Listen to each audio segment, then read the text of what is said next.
आगे बढ़ते हैं। दुनिया भर में इस्तेमाल होने वाले एयरबस A320 फैमिली के विमानों में सोलर रेडिएशन से फ्लाइट कंट्रोल का डेटा करप्ट होने का खतरा सामने आया है। इसके बाद एयरबस ने तत्काल अपने लगभग 6000 विमानों में सॉफ्टवेयर और हार्डवेयर अपडेट का आदेश जारी किया। इसका सीधा असर भारतीय विमानों पर भी पड़ा। इंडिगो और एयर इंडिया ने यात्रियों के लिए एडवाइजरी जारी की है। एयर इंडिया एयरलाइंस ने एडवाइजरी में A320 श्रेणी के विमानों में सॉफ्टवेयर बदलाव के साथ परिचालन में संभावित देरी के बारे में जानकारी दी। कंपनी ने सोशल मीडिया प्लेटफॉर्म एक्स पर लिखा कि हम एयरबेस की ओर से जारी एक निर्देश से अवगत हैं, जो वर्तमान में अलग अलग एयरलाइनों के साथ सेवा में मौजूद A320 श्रेणी के विमानों से संबंधित है। इससे हमारे बेड़े में कुछ विमानों में सॉफ्टवेयर, हार्डवेयर और का रीअलाइनमेंट किया जाएगा, जिससे टर्न अराउंड समय बढ़ सकता है और हमारी निर्धारित उड़ान संचालन में विलंब हो सकता है। इसी तरीके से इंडिगो एयरलाइंस ने कहा कि हमेशा सुरक्षा पहले आती है। कंपनी ने एक्स पर पोस्ट किया और लिखा कि एयरबस ग्लोबल A320 फ्लीट के लिए एक टेक्निकल एडवाइजरी जारी की गई है। हम अपने तमाम विमानों पर जरूरी अपडेट्स को पूरी मेहनत के साथ, सावधानी के साथ और सभी सेफ्टी प्रोटोकॉल के हिसाब से पूरा कर रहे हैं। कंपनी एयरपोर्ट पहुंचने से पहले यात्रियों को इंडिगो एयरलाइंस के ऐप और वेबसाइट पर लेटेस्ट फ्लाइट का स्टेटस चेक करने की सलाह दी है। भारत में कुल 338 A320 फैमिली विमान DGCA के इस निर्देश से प्रभावित हुए हैं। बताया यह गया कि अब तक करीब 200 विमानों में सॉफ्टवेयर अपडेट पूरे हो चुके हैं। एयरबस ने अपने बयान में यह कहा है कि हाल ही की एक घटना के विश्लेषण से यह पता चलता है कि सोलर रेडिएशन उड़ान नियंत्रण डेटा को प्रभावित कर सकता है। एयरबस ने स्वीकार किया है कि इन उपायों से परिचालन में रुकावटें आ सकती हैं, लेकिन जोर दिया कि यात्रियों की सुरक्षा उनकी सर्वोच्च प्राथमिकता है। देश की राजधानी दिल्ली में हुए धमाके के मामले में जांच तेजी से आगे बढ़ रही है। दिल्ली पुलिस ने शहर के सभी निजी अस्पतालों को नोटिस जारी किया, उन डॉक्टर्स की जानकारी मांगी जिन्होंने विदेश से MBBS की डिग्री हासिल की और वर्तमान में वो दिल्ली में प्रैक्टिस कर रहे हैं। खासतौर पर पुलिस ने पाकिस्तान, बांग्लादेश, UAE, चीन से जो MBBS करने वाले डॉक्टर्स हैं उनके बारे में पूरी जानकारी मांगी है। अधिकारियों का कहना है कि ये कदम सुरक्षा के मद्देनजर उठाया गया और इसके तहत अस्पताल प्रशासन को अपने यहाँ काम कर रहे विदेश से डॉक्टरों की डिटेल पुलिस को उपलब्ध करानी होगी। और इससे पहले 26 नवंबर को दिल्ली ब्लास्ट मामले में NIA ने आरोपी शोएब को 10 दिन की रिमांड पर लिया था। शोएब को फरीदाबाद से गिरफ्तार किया गया था, उसे पटियाला हाउस कोर्ट में पेश किया गया, जहां NIA रिमांड को मंजूरी मिली। दिल्ली ब्लास्ट मामले में एक आरोपी आमिर राशिद अली, जिसकी NIA कस्टडी उसी दिन समाप्त हो रही थी, उसको भी कोर्ट में पेश किया गया। उसकी कस्टडी को 7 दिन और बढ़ा दिया गया। NIA के मुताबिक शोएब डॉक्टर उमर मोहम्मद को बम विस्फोट से ठीक पहले आश्रय दिया था। इसके अलावा उसने विस्फोटक योजना को अंजाम देने में पूरी तरीके से लॉजिस्टिक सपोर्ट भी किया था। ये कार बम ब्लास्ट 10 नवंबर को लाल किले के पास हुआ था, जिसमें कई लोगों की मौत हुई थी, कई लोग घायल हुए थे। शोएब इस मामले में गिरफ्तार किया गया, 7वां आरोपी है। इससे पहले NIA ने उमर के 6 करीबी सहयोगियों को गिरफ्तार किया था। एजेंसी ने बताया था कि वो सुसाइड बॉम्बिंग से जुड़े हुए सभी संभावित सबूतों, संदिग्धों का पता लगाने के लिए कई राज्यों में छापेमारी कर रही है। NIA आतंकी नेटवर्क के सदस्यों को पकड़ने के लिए भी जुटी हुई है और वो जल्द ही पकड़े जाएंगे। और वहीं मुख्यमंत्री योगी आदित्यनाथ गोरखपुर के दौरे पर हर बार की तरह इस बार भी जनता दर्शन में वो लोगों के साथ में मिलते नजर आते। गंभीर बीमारियों के इलाज के लिए आर्थिक सहायता की मांग करने पहुंचे लोगों को उन्होंने आश्वस्त किया कि बगैर चिंता किए उच्चीकृत अस्पतालों में इलाज वो कराएं। सरकार उनकी भरपूर आर्थिक मदद करने वाली है और उपचार में जो भी धनराशि खर्च होगी उसकी व्यवस्था भी खुद सरकार करेगी। सीएम योगी ने इसे लेकर अफसरों को निर्देशित भी किया कि जिन लोगों को उपचार में आर्थिक सहायता की आवश्यकता है, उनके एस्टिमेट की प्रक्रिया को जल्द पूरा कराकर शासन को उपलब्ध कराया जाए। हर जरूरतमंद को मुख्यमंत्री विवेकाधीन कोष से पर्याप्त सहायता राशि उपलब्ध कराई जाएगी। मुख्यमंत्री योगी आदित्यनाथ शुक्रवार को देर शाम गोरखपुर पहुंचे और गोरखपुर मंदिर में रात्रि प्रवास के बाद शनिवार सुबह उन्होंने गोरखनाथ मंदिर में आयोजित जनता दरबार में करीब 200 लोगों से मुलाकात की, उनकी फरियाद सुनी। सीएम योगी ने समस्याएं सुनने के बाद अधिकारियों को दिशा निर्देश करते हुए यह बताया कि किसी भी तरह की कोताही बर्दाश्त नहीं की जाएगी। यदि कहीं कोई जमीन कब्जा या दबंगई कर रहा हो तो उसके खिलाफ कड़ी कानूनी कार्रवाई भी की जाए। पारिवारिक मामलों के निस्तारण में दोनों पक्षों को एक साथ बैठाकर संवाद करने को भी प्राथमिकता दी जाए। और दिल्ली में अतिक्रमण के खिलाफ में एक बार फिर से बुलडोजर वाला एक्शन शुरू हो चुका है। इस बार सरकार ने करोल बाग स्थित झंडेवाला मंदिर के पास जो अवैध अतिक्रमण था उस पर कार्रवाई करते हुए बुलडोजर वाला एक्शन अब यहां पर लिया है। भारी पुलिस फोर्स के साथ में बुलडोजर्स पहुंचे और इन्हें देखकर जो स्थानीय लोग थे उनमें काफी आक्रोश पैदा हुआ। जो विरोध जताने वाले लोग थे उनको मौके पर ही जब देखा गया तो उनके खिलाफ भी कार्रवाई की गई। मौके पर मौजूद पुलिस ने स्थिति को संभाल लिया, लेकिन स्थानीय निवासियों ने इसे अतिक्रमण पर नहीं बल्कि उन्हें सड़क पर लाने वाली कार्रवाई कहा। दूसरी ओर प्रशासनिक सूत्रों का ये कहना है कि लोगों को इसकी सूचना पहले से दी गई थी और इसी के साथ इन तमाम अवैध इलाकों को खाली करने के लिए कहा गया था। रिपोर्ट के मुताबिक करोलबाग में झंडेवाला मंदिर के पास जिस झुग्गी बस्ती पर दिल्ली नगर निगम का बुलडोजर चला, वहां पर करीब 370 मजदूर परिवार रहते थे और इन परिवारों का दावा है कि वो पिछले 60 साल से यहीं पे थे और पिछले महीने दिल्ली नगर निगम की ओर से उन्हें बेदखली के नोटिस दिए गए थे। तो झुग्गी बस्ती के रूप में अवैध अतिक्रमण को हटाया जरूर जाएगा, लेकिन वहां रहने वाले लोगों को पुनर्वास की व्यवस्था भी की जाएगी। झंडेवाला के पास झुग्गी बस्ती में पात्र मिले 189 परिवारों को भी नरेला में सरकार ने फ्लैट में शिफ्ट किया है। वहीं इस पूरे मामले में संवाददाता गौरव मिश्रा ने लोगों से खास बातचीत की है, सुनिए। दिल्ली के झंडेवालन में एक ड्राइव जो है वो अतिक्रमण को लेकर के चलाया जा रहा है। मेरे पीछे आप तस्वीरें देखिए, ये जो तस्वीरें हैं दरअसल ये मंदिर दरगाह बाबा श्री पीर रतन नाथ जी का जो स्थान है, मंदिर दरगाह का स्थान है और ये बहुत ही पुराना है, तकरीबन कई सौ साल पुराना ये स्थान है।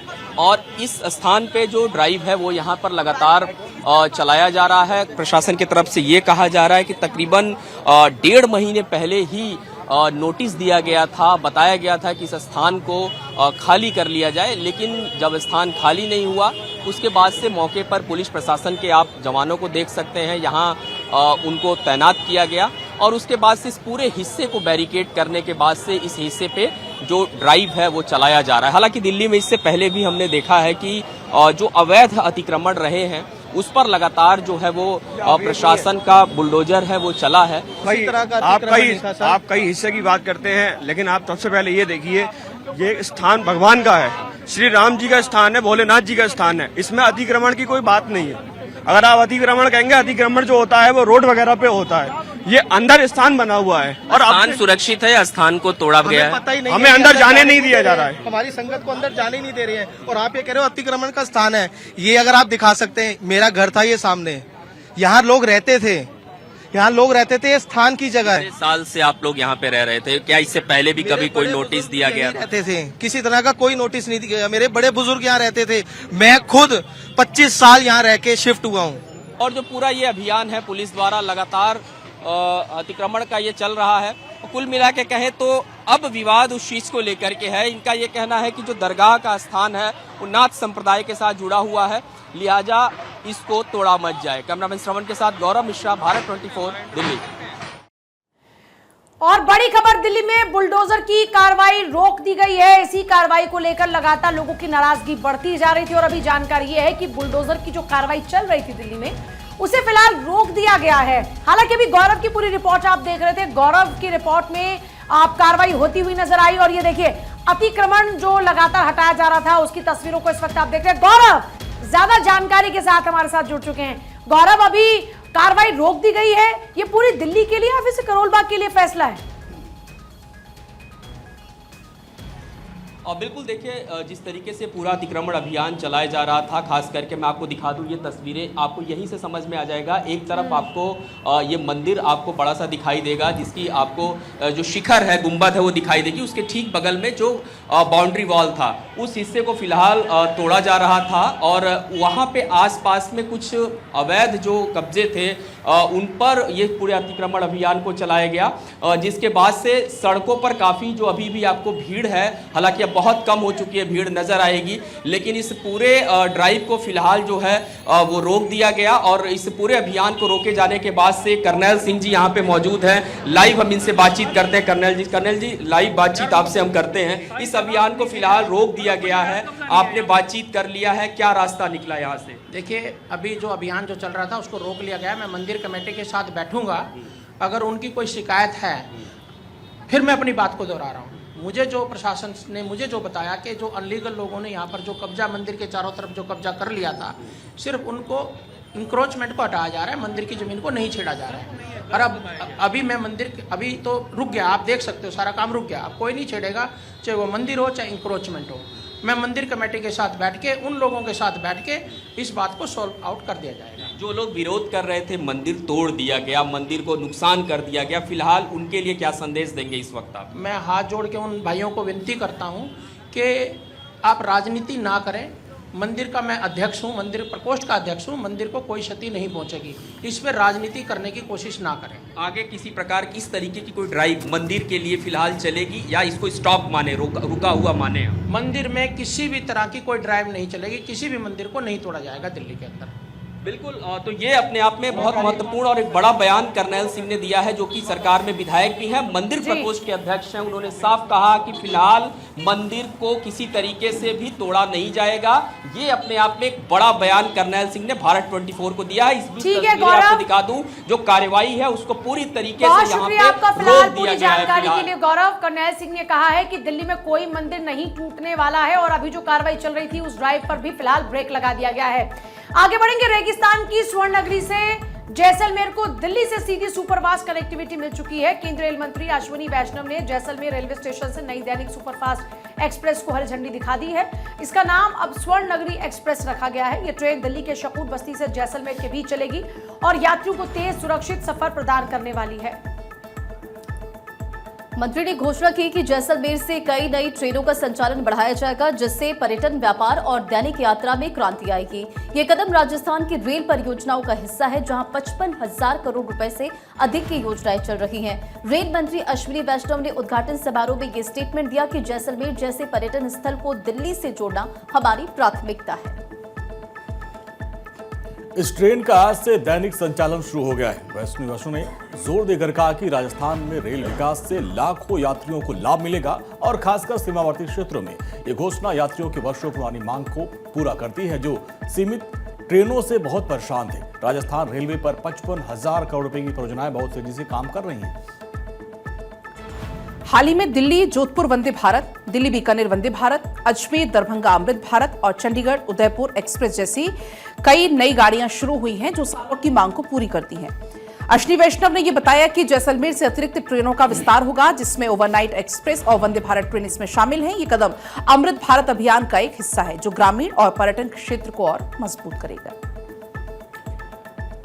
और वहीं गैंगस्टर लॉरेंस बिश्नोई के भाई अनमोल बिश्नोई की गिरफ्तारी के बाद ये मामला लगातार हाई प्रोफाइल होता जा रहा है। एनआईए मुख्यालय में हुई सुनवाई के दौरान में रिमांड की अवधि को 7 दिन के लिए और बढ़ा दिया गया है। सुरक्षा एजेंसीज को यह आशंका है कि अनमोल पर पेशी के दौरान किसी विरोधी गैंग द्वारा कोई हमला हो सकता है। संवाददाता वरुण जैन ने वकील रजनी से बातचीत की तमाम पहलुओं को लेकर। गैंगस्टर अनमोल बिश्नोई की एनआईए रिमांड आज 7 दिन के लिए बढ़ा दी गई है। इस वक्त अनमोल बिश्नोई की वकील रजनी हमारे साथ मौजूद है। मैम, आप लोगों की तरफ से सिक्योरिटी कंसर्न जताया गया था कि अनमोल की जान को खतरा है, कुछ सबमिशंस कोर्ट में दी गई थी। क्यों आप लोगों ने लगता है उसकी जान को खतरा है और किससे खतरा है? देखिए, एंटी गैंग्स मेंबर से तो हमेशा हर एक्यूज को खतरा रहता है and that is not a new thing. और ये सेफ्टी सिक्योरिटी का कंसर्न मेरा हर एक्यूज के लिए रहता है और सेम अनमोल बिश्नोई के लिए भी था। और जब उसको फर्स्ट डे कोर्ट में प्रोड्यूस किया गया था, तब भी मैंने ये चीज़ कोर्ट के सामने रखी थी कि there are some threats from anti rival gangs और their alleged members and all others anti social elements are also there. तो कोर्ट ने हमारी सब सबमिशंस को कंसिडर करते हुए हमें तब भी सारे सेफगार्ड्स प्रोवाइड किए थे एज पर लॉ। और कल भी हमने एक एप्लीकेशन मूव की थी कि अगर आज अनमोल को जैसे फिजिकल प्रोड्यूस करना था कोर्ट में, तो वी हैव रिक्वेस्टेड कि उसको फर्दर प्रोटेक्शंस दी जाएं और एडिशनल प्रोटेक्शंस दी जाएं, जिनको कोर्ट ने कंसिडर किया। और एनआईए के सबमिशंस को भी कोर्ट ने कंसिडर किया कि हाँ, यहाँ पर अनमोल की लाइफ को लेकर थ्रेट परसेप्शंस हैं। एनआईए की रिपोर्ट्स को भी कंसिडर किया और फर्दर कोर्ट ने डिसाइड किया कि जो एनआईए की प्रोसीडिंग्स हैं वो कोर्ट पटियाला हाउस कोर्ट में ना होके एनआईए हेडक्वार्टर्स में कंडक्ट की जाएंगी। अपने सबमिशंस में स्पेशली ये भी मेंशन किया था कि जो रूट है वो सैनिटाइज नहीं था। मतलब कुछ इस तरह की आपको कोई जानकारी मिली क्योंकि पूरी प्रोटेक्शन के साथ अनमोल को लेकर आया गया था पिछली बार कोर्ट। तो सर पहले भी प्रोटेक्शन दूसरी एजेंसियां भी इंक्लूडिंग एनआईए करती रही हैं एक्यूज्ड को लेके, और हमने एक थ्रेट परसेप्शन एनआईए को भी रेज की थी कि हमें डाउट है कि एनआईए से जब कस्टडी से अनमोल को लेकर आया जाएगा कोर्ट में तो देयर आर सम इनपुट्स और एंटी सोशल एलिमेंट्स कि अनमोल की लाइफ पे अटैक हो सकता है। तो और इतने शॉर्ट नोटिस पे एनआईए में शायद हो सकता है कि पूरे रूट को सैनिटाइज ना कर पाए हो, और सब चीज़ों को कंसिडर करते हुए। आप ये रावेलरी गैंग की भी बात कर रहे हो, कौन से रावेलरी गैंग है जो जिनसे आपको खतरा लग रहा है? सर ये आई डोंट थिंक कि मुझे बताने की ज़रूरत है कि लॉरेंस बिश्नोई को किससे थ्रेट है, और अनमोल बिश्नोई लॉरेंस बिश्नोई का छोटा भाई है, तो he is on target of other rival gang members. जो भी एलिज्ड राइवल गैंग मेंबर्स हैं सब जैसे लॉरेंस को टारगेट करते हैं, Anmol Bishnoi being his brother may also be targeted. 7 दिन की जो एनआईए रिमांड है वो अनमोल बिश्नोई की बढ़ा दी गई है। उनके वकील की तरफ से सबमिशन दिए गए थे कि अनमोल बिश्नोई को राइवलरी गैंग से खतरा है, जिस पर अदालत की तरफ से कंसिडर किया गया, और एनआईए हेडक्वार्टर के अंदर ही मामले की सुनवाई हुई और अदालत ने 7 दिन की एनआईए रिमांड अनमोल बिश्नोई की बढ़ा दी। कैमरामैन मोहित के साथ वरुण जैन, भारत 24, दिल्ली।